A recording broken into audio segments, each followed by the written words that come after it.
For Joe Biden, the third time really is the charm.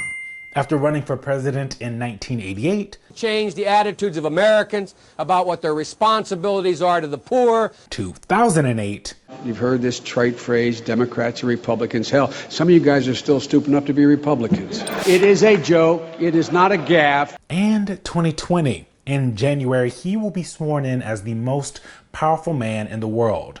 But what's that 4 years going to look like?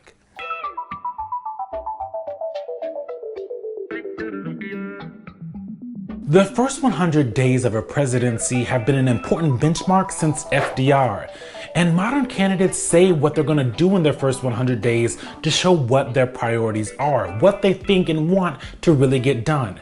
And Joe Biden has made a lot of promises. In the first 100 days of my administration, the first thing I would do as president, I would immediately, in the first 100 days. So what are those things President Joe Biden thinks he can tick off in 4 months? Hi, Natasha. Good to see you. Hi, Eugene. Thanks for having me. Are you kidding? Of course. I don't think I've ever done this. We did this in Iowa.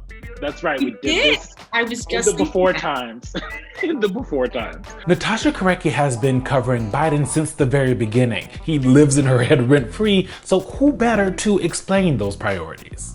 First things first, Biden is dealing with a pandemic that has killed more than 220,000 Americans, a recession caused by that pandemic with millions still out of work, and racial strife the country hasn't seen since the 60s. I would expect right away off the bat, we're going to go right into COVID, and he's going to be talking about those things. Mask mandate being front and center. The other things he's talked about is expanding testing sites in every state and expanding access to testing to anyone, they say to anyone who needs it, and make sure that it's free for those who can't pay for it. As you recall, in 2008, when Obama won the presidency, Obama looked at Biden and said, you know what, you're going to be in charge of this huge recession and mess. Luckily for Biden, he's been through this before. Outside of those really humongous things, Joe Biden has also promised to prioritize healthcare, climate change, and pass immigration reform. He's always said that climate change, that he was going to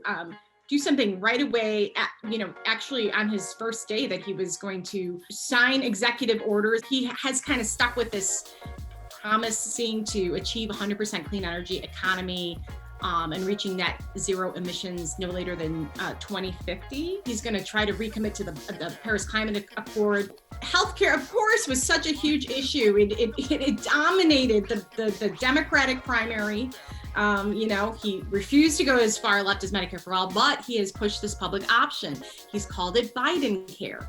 So I think we are going to see him at least propose something and then see how far it gets. Another aspect of the first 100 days is erasing the things the previous administration did through executive orders or maybe even legislation. Luckily for Biden, most of what President Trump has been able to do hasn't gone through the legislative process. Trump made immigration and took a very hard line on immigration. He made that central to especially the beginning of his tenure. Biden's going to go after all of those things really hard and try to overturn everything he can. Biden wants a return to normalcy, and he believes that Trump really did a dishonor to places like the Department of Justice and to the intelligence community. So I think he's going to attempt to do a lot of repair work in that area to just sort of build back credibility among the American people. But there's one thing that's key here, the Senate.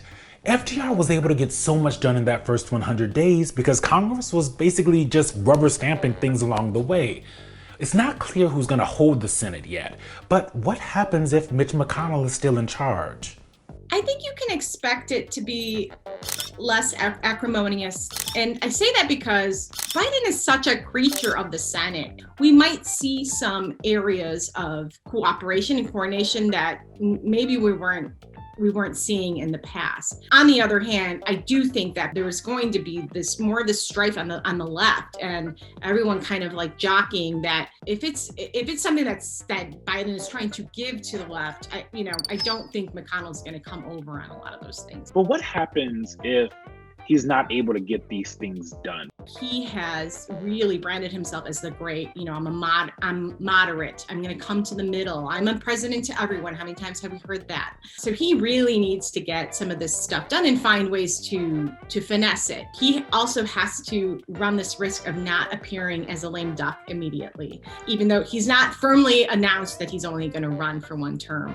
But if he's not able to get his first 100-day agenda done, then, he's not going to have a lot of strength in the presidency.